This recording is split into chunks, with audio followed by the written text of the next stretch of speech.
L'heure de la pêche nous emmène à Sauvage, dans le département de la Marne, pour une pêche de la truite à la bombette. Pour ce type de pêche, Philippe va utiliser une canne assez longue d'environ 4,50 m à 5 m et un moulinet avec un frein gâchette qui lui permettra de gérer au mieux les rushs du poisson. En ce qui concerne la bombette, il en existe plusieurs types, flottante, semi-plongeante et plongeante. Le choix s'effectuera en fonction de la profondeur à laquelle le pêcheur souhaite faire évoluer son appât. Aujourd'hui, nos pêcheurs ont opté pour une bombette semi-plongeante et des appâts naturels. Voyons si ce choix était le bon. Donc là, Philippe, je vais t'emmener dans un endroit. Tiens, tourne, c'est là. Donc là, c'est un endroit que j'affectionne particulièrement. Parce qu'on a un haut fond qui se trouve à peu près à 35-40 mètres en face de nous, suivi d'une fosse. Et tout autour, on va trouver donc, des herbiers qui accompagnent la berge. Et ce qui fait que les truites affectionnent cet endroit. Parce qu'en plus, lorsqu'on a réempoissonné cet étang, donc les truites, on les a relâchées ici et elles ont colonisé en fait cette partie-là. Donc c'est une partie propice aux carnassiers de l'étang. Oui. Et alors le fait d'avoir lâché les truites ici, pour toi ça veut dire que les truites pour l'instant restent dans ce secteur-là? Oui, parce que donc si on compare en fait les truites lorsqu'elles sont en pisciculture sont en bassin. Donc elles sont en groupe, elles ont l'habitude d'être plusieurs. Lorsqu'on les relâche, elles sont toujours en groupe, mais elles mettent un certain temps avant d'arriver à coloniser en fait tout l'étang sur toute sa surface. D'accord. Donc là elles sont toutes là? Peut-être pas toutes parce que ça fait quand même on va dire 3 semaines qu'on les a relâchées, donc on va en avoir une partie. Les autres, certainement, elles ont dû commencer à coloniser l'étang, et je pense qu'on devrait en faire ici. Bah écoute, ce que je te propose, c'est de se dépêcher de faire le montage pour prendre les truites qui restent là. Hein, ok. Bon. Alors, tu m'expliques un petit peu le montage de la bombette? On va utiliser une bombette. Donc comme là, on se trouve dans un endroit où on a une fosse avec des herbiers, comme je te l'expliquais tout à l'heure, une zone de haut fond à 35-40 mètres. Donc on va utiliser une bombette plongeante de 12 grammes à peu près. Donc. Alors la bombette, la canne avant, parce que la bombette, c'est en fin de compte, c'est l'outil qu'on va mettre dessus, là, c'est l'ustensile. Donc là, je vois qu'on a une canne très longue pour pêcher la bombette. Oui, donc en fait, on utilise une canne assez longue, parce qu'à la bombette, le maximum de longueur de bas de ligne, ça va jusqu'à 2 mètres, plus ou moins, on va dire. Donc suivant la pêche, on peut raccourcir, on peut allonger. Ensuite, il nous faut une longueur assez longue entre le sion et la bombette pour pouvoir être assez bien au lancer. Oui, de façon de faire travailler la canne correctement avec le poids de la bombette. Voilà. Donc ça, c'est une bombette plongeante, donc de 12 grammes. Donc on peut en rencontrer plusieurs différentes. Donc là, on a des cristals, donc c'est des bombettes transparentes. Celle-là, c'est une semi-plongeante qui fait 10 grammes, c'est indiqué dessus. On a des comme ça. Celle-ci, elle fait 6 grammes, toujours une semi-plongeante. D'accord.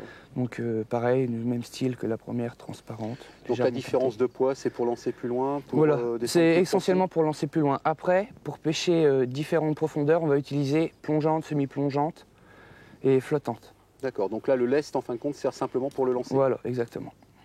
Donc on va commencer. Donc le choix sur une plongeante, tu m'as dit. Une plongeante, donc on va prendre celle-ci. Voilà, je te donne le fil, donc Merci. on passe le fil dans la bombette. On passe le fil à l'intérieur. Comme dans un bouchon coulissant. Voilà. Compte, hein. Donc toujours, cette tige-là doit toujours être devant la bombette, jamais derrière en fait. D'accord, le lest en fin Le lest toujours vers l'émerillon. Donc ensuite on va utiliser un émerillon. Pardon. Il faut que tu mettes une perle, je pense, pour protéger ton émerillon. Donc ça c'est une perle amortisseur en fait, c'est pour éviter que la bombette vienne taper contre le nœud. Voilà. Ensuite on va utiliser des émerillons triples.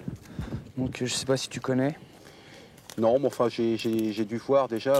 Donc c'est quoi l'avantage ou l'inconvénient de ces émerillons? Donc en fait, disons que comme on appelle des émerillons triples, donc ce sont trois émerillons qui sont en fait l'un derrière l'autre. D'accord. Comme la bombette, c'est une technique qui a tendance à faire vriller le fil et à faire tourner l'èche.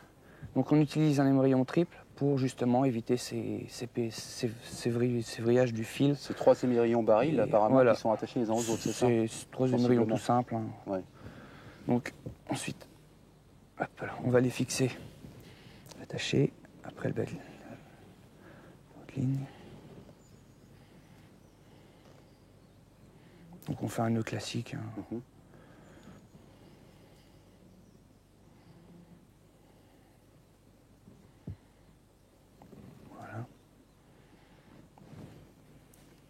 Je vais mettre toujours un petit peu mes nœuds pour éviter que le fil s'échauffe. Tout à fait. Donc ensuite, on va utiliser du fil de 22 centièmes pour se faire le bas de ligne. Alors la grandeur du bas de ligne? Donc la grandeur du bas de ligne, bah là, comme on a quand même assez d'activité en surface, on va utiliser un bas de ligne relativement court. On va prendre 1 mètre, 1,50 m. Donc là, la longueur du bas de ligne dépend de quoi? Donc en fait, la longueur du bas de ligne dépend de la... L'activité, la profondeur? Non, dépend de l'humeur du poisson en fait. Suivant, si on a un poisson qui est mordeur, on va utiliser un bas de ligne plus court. Si on a un poisson qui est peu mordeur, qui n'est pas agressif, rien du tout, on va utiliser un bas de ligne plus long, justement pour que l'èche descende plus lentement, que le poisson prenne plus le temps de la voir. Quand tu parles de poissons mordeurs, ça veut dire que c'est des poissons qui sont en activité, donc qui sont plutôt sur des activités de surface, c'est voilà. Ça? D'accord. Donc comme on a pu en voir tout à l'heure, puisqu'on a vu quelques on peut là encore ronds en surface, hein. Ouais. Il y en a encore là sur le côté. Donc, ensuite, on va utiliser un hameçon. Alors quel type d'hameçon tu vas mettre? Donc on va prendre des hameçons spécial truite.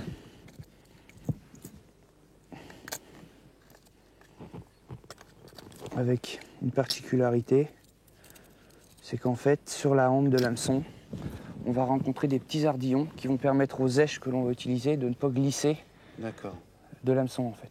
Là, tu aperçois bien les deux petits ardillons qui se trouvent là. Donc il y a des hameçons à anneaux. Ok. Donc là, toujours pareil, hein.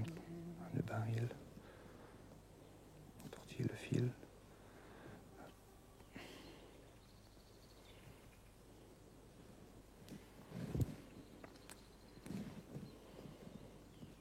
Donc on humecte le fil à chaque fois, pareil. Hein, donc en plus, une petite astuce, je laisse légèrement dépasser un petit peu de fil. Là, je vais en couper parce que j'en ai un peu trop long. Pour éviter que le lèche remonte sur le fil, justement. Parce que là, les ardillons, dans ce sens-là, vont éviter que l'èche descende. Et le petit bout de nylon qui reste va éviter que l'èche remonte. D'accord. Ensuite. Donc là, notre bombette est prête, pratiquement. Il reste le raccord donc, à l'émerillon triple. Émerillon triple, bas de ligne. Voilà. Alors maintenant, la bombette est prête. Qu'est-ce que tu me proposes comme èche, Florian? Donc, comme èche, je te propose des vers à tête noire. Donc, on soutient.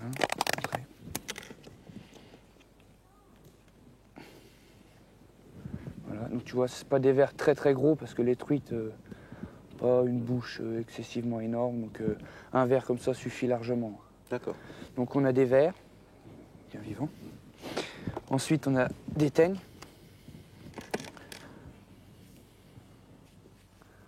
Tu vois. D'accord. Ce genre de petites bêtes. Voilà.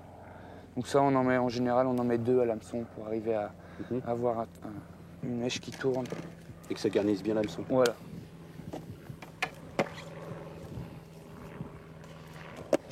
Et sinon, dans ton seau? Ensuite, dans mon seau, j'ai des petits verrons. Hop. Voilà. Donc, un ou deux, tu vois. Des petits verrons, donc on accrochera après l'hameçon. Par la tête. Par la tête, par les narines. D'accord. De la même façon qu'on accroche un vif pour le carnassier. Voilà, exactement.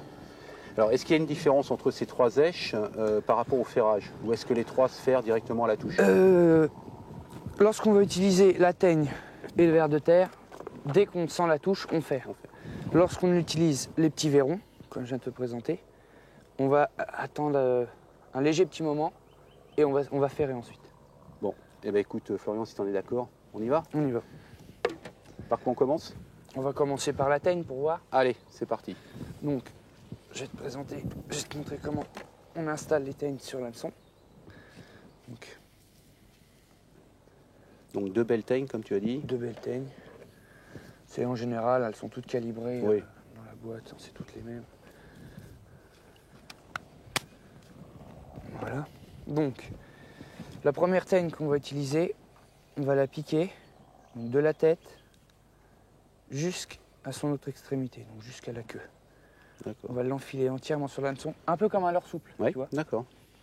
Et on ressort l'hameçon derrière. On ressort l'hameçon là, Et là, elle se retrouve donc sur les renforts côté hameçon. Sur les petits pics. Les petits comme pics. je te montrais. Voilà. Et comme tu peux voir, avec le fil, ça bloque, elle ne peut pas monter plus haut. Le petit morceau de fil, elle ne pourra pas monter plus haut.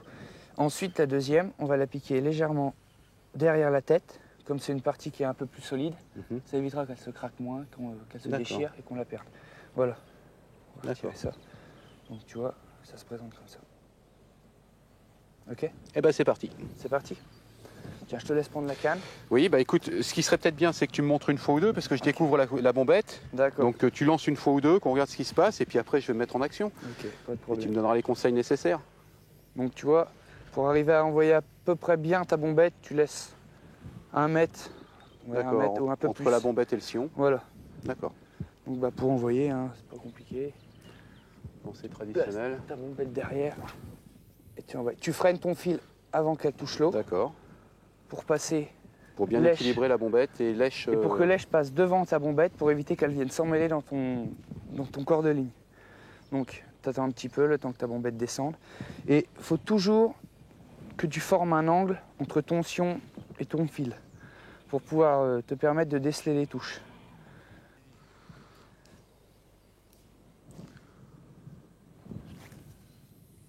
Voilà, donc n'oublie pas de freiner ta ligne. Voilà, très bien. Donc là, tout de suite, tu descends ta canne. Tu récupères un petit peu de fil pour être en contact. Ce que j'ai fait, ouais, je suis au contact. Ouais. Voilà, très bien. Et tu laisses descendre un petit peu ta bombette. Donc tu vois ta bombette qui descend, tu vois ton fil qui coule là-bas. Donc là, bah, tu peux commencer à ramener. Donc au niveau du... Lorsque tu ramènes assez lentement parce que les bombettes ont toujours tendance à remonter assez vite vers la surface. D'accord. Donc si tu veux rester toujours à la même profondeur, bien régulière, il faut que tu moulines à peu près doucement et toujours au même rythme. Donc là, ça te paraît bien parce que je suis en train de... c'est pas trop mal là. Ouais. Ensuite, après, si tu vois qu'on n'a pas assez de touches ou que les poissons sont difficiles, tu peux accélérer, tu laisses redescendre, tu accélères, comme ça ta bombette va faire des mouvements comme ça qui vont redescendre, ce qui va faire travailler plus lèche et permettre aux poissons d'être plus agressifs et de mordre.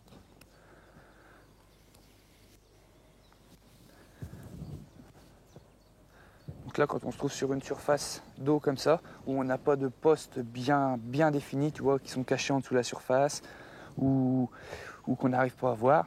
Donc en fait, il faut quadriller le poste, donc en faisant des lancers en éventail comme ça, jusqu'à temps que tu tombes sur un poisson. Sur quelque chose. La couleur de la teigne blanc, quand on a des eaux transparentes comme ça attire quand même la truite parce que ça ressort bien dans l'eau. Alors, on est reparti. On va essayer de lancer un peu plus sur le côté cette fois-ci. Voilà, impeccable. Je ralentis. Je tends le fil. Un petit peu descendre. Laisse un peu moins descendre si tu as raccroché les herbiers avant. Oui, parce que là, apparemment, il y a quand même quelques activités en surface. Ouais, on a beaucoup d'activités en surface. Peut-être plus... Tu vois, il y en a une qui a bouché juste là-bas.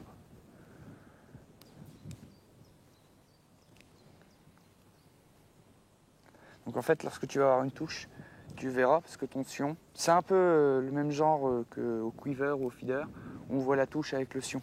D'accord. Donc là, tu verras ton sion qui va hocher. Donc, je suppose qu'on doit le sentir dans la canne aussi, parce que c'est quand même des poissons. Aussi. Alors si on voit des poissons comme ça en action et que ça ne mord pas, qu'est-ce qu'on fait? On plonge? On va les chercher? Ouais, voilà. Non, ce qu'on peut faire, c'est changer de bombette à la limite, si les poissons sont plus hauts. S'ils sont plus bas, on peut ralourdir la bombette. Sinon, on peut changer d'èche. Ouais. On peut utiliser un vif, un verron, ce qui devrait être très prenant. Voilà. Donc là, si on n'a pas de touche, tu vas refaire 2-3 lancers encore pour voir quand même. Si on n'a pas de touche, on va changer, on va essayer avec un verron. Je pense que le vif, ça devrait être quand même plus attractif. Plus attractif. Ouais, parce que là, c'est rageant de voir tous ces poissons piper et pas un qui prenne dessus. Soit c'est moi qui les effraie, soit il y a quelque chose. C'est les poissons qui sont apprivoisés. Ils mordent qu'avec vous, non? Ouais, je sais pas. Pas ça. Il n'y a que toi qui sais leur parler et qui sais les prendre. Oh non.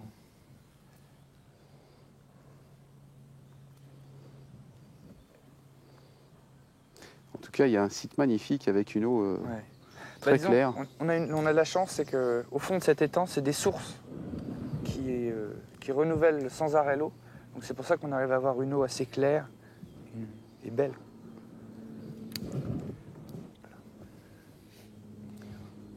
Bon, on va essayer une fois, hein, je le nettoie bien, et puis si ça marche pas, on essaye le verron.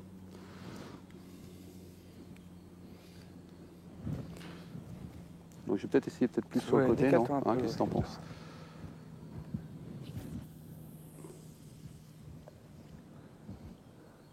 On va varier un peu les lancers. Mm.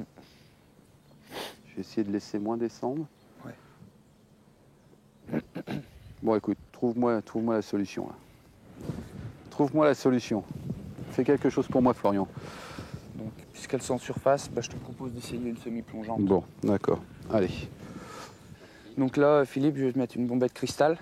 Alors, qu'est-ce qu'elle va apporter de plus, cette bombette? Donc alors en fait, la bombette cristal, c'est une bombette transparente. Donc comme on a des eaux claires, la truite ne la verra pas déjà. Et elle va nous permettre de pêcher plus en hauteur, donc disons que moins près du fond. Comme les truites Sont en action, là.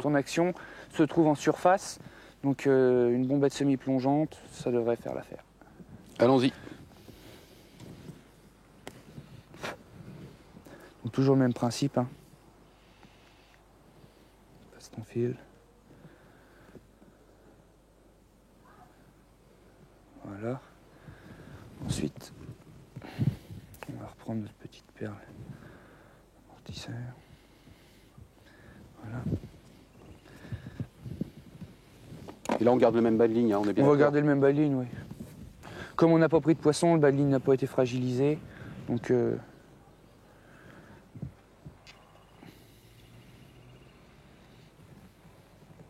toujours pareil, hein, les mêmes nœuds. Même pratique. Voilà. C'est pas tellement compliqué comme montage.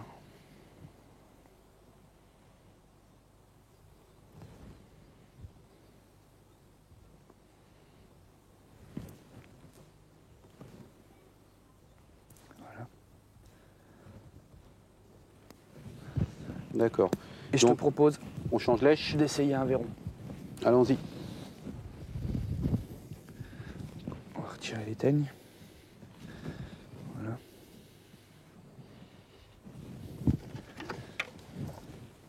Donc on va prendre un petit verron. Hop. Donc on va le piquer uniquement. Hop là, il s'échappe. Oh. La truite va jamais être assez rapide pour l'attraper, si? Si. Oh. On va le piquer uniquement. Voilà. Reste là. Pas par Louis. Mais D'accord, tu passes l'hameçon dans la bouche tu vois. et tu ressors par le narine. D'accord. Donc là, lorsque tu vas lancer, il va falloir que tu sois plus doux au niveau de ton lancer. Parce que c'est quand même C'est fragile. une partie fragile du poisson. Donc il va falloir que tu envoies plus délicatement.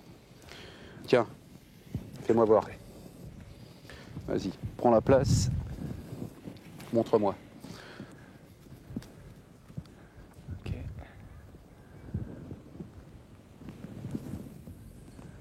D'accord.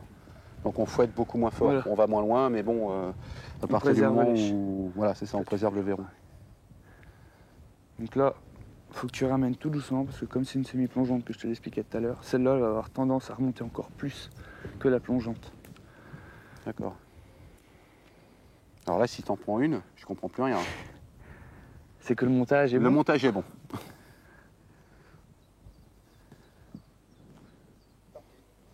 Ok, Bon, bah, eh je ben, viens de écoute, ramener, Florian. je te laisse pondre la canne. On y Donc va. t'as vu comment j'ai lancé? J'ai vu, on va prendre soin du petit verron. En délicatesse. Voilà, on va essayer. On va essayer, il n'y a pas de raison. Voilà. Tu freines. Voilà, freinez avant, tout de suite on tend le fil.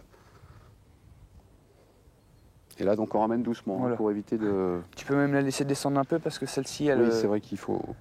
En fait, c'est une bombette qui va se stabiliser à la profondeur que tu le désires lorsque tu vas la laisser descendre. En fait, tu vois, comme tu as envoyé là, si tu la laisses descendre assez longtemps, jusqu'à temps que tu arrives au fond, donc ta bombette, quand tu vas la ramener, elle va rester au fond.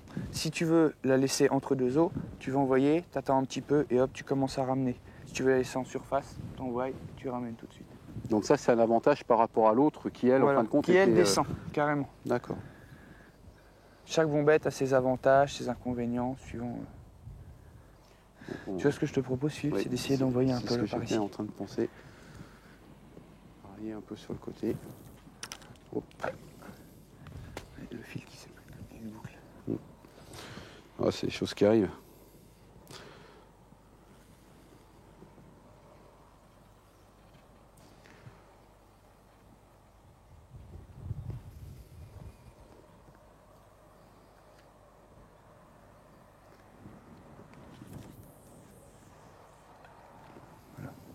Surtout bien freiner ton... Ouais, c'est ta ce ligne, que j'ai essayé de... Le problème, c'est que si on le freine de trop, ça risque de tirer aussi dans l'autre sens au niveau de l'èche, non? Ouais, mais en fait, c'est un coup à prendre, quoi. Au moment où ta ligne va arriver au-dessus de l'eau, tu vois, toc, tu mets juste ton doigt qui se trouve là sur la bobine, ça freine légèrement le fil. T'es pas obligé d'appuyer trop fort dessus, tu vois. Juste que ça ralentisse un peu ton fil lorsqu'il sort de la bobine. Donc, tu vois, quand tu ramènes trop vite, tu vois la bobine, Oui, la mais bombette. les poissons étant en surface, est-ce qu'il ne faut pas essayer justement de les chatouiller un peu en surface? Non? On peut toujours essayer.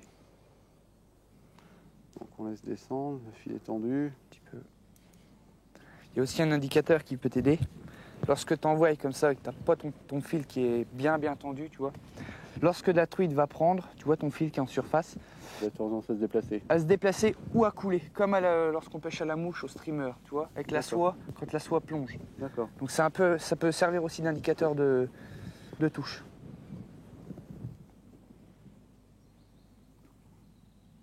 Oh, regarde ça en face de nous. C'est affolant, ouais.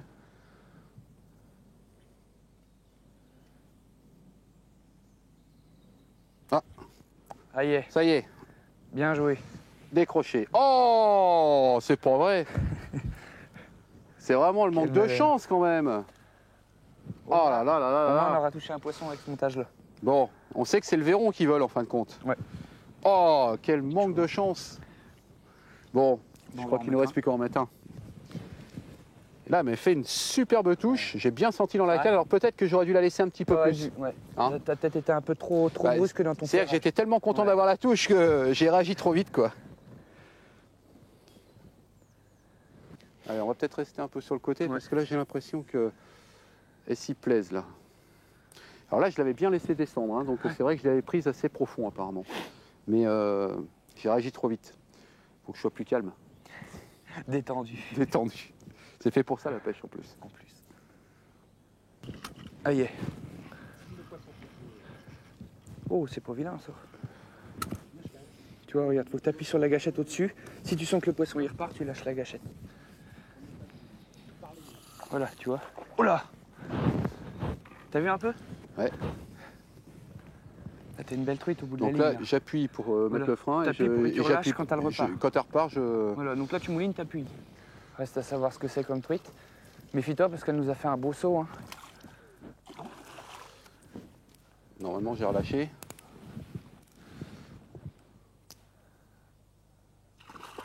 Ouais, elle est belle. Elle est belle. Laisse-la, hein. Travaille-la au large, comme ça si elle revient au bord, ça évitera qu'elle se mette dans les branches. Ouais. Comme tu as une grande canne, tu peux en profiter.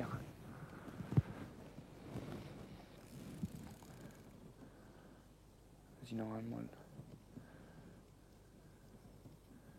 Ouais, ça doit être une arc-en-ciel. Ouais, c'est une arc-en-ciel.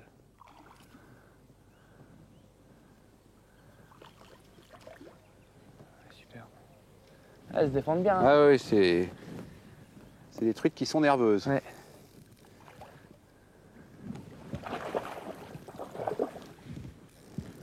Appuie sur le... Ouais. Oui, mais tu vois, elle est pas quand complètement elle repart, fatiguée. voilà, tu lâches. Elle est pas complètement fatiguée. Non, travaille là, hein, n'aie pas peur. Hein. On va prendre son temps. Ouais. Parce qu'on a déjà raté une, on va pas en rater deux. Allez, viens par ici. Ouais. T'as vu, elle est prise juste au ras de la gueule. Ouais. Essaye d'y sortir un petit peu la tête de l'eau. Ils sont bien combatifs. Hein. Je vais essayer de la garder, moi. Elle est bien marquée celle-là. Hein. Hop là.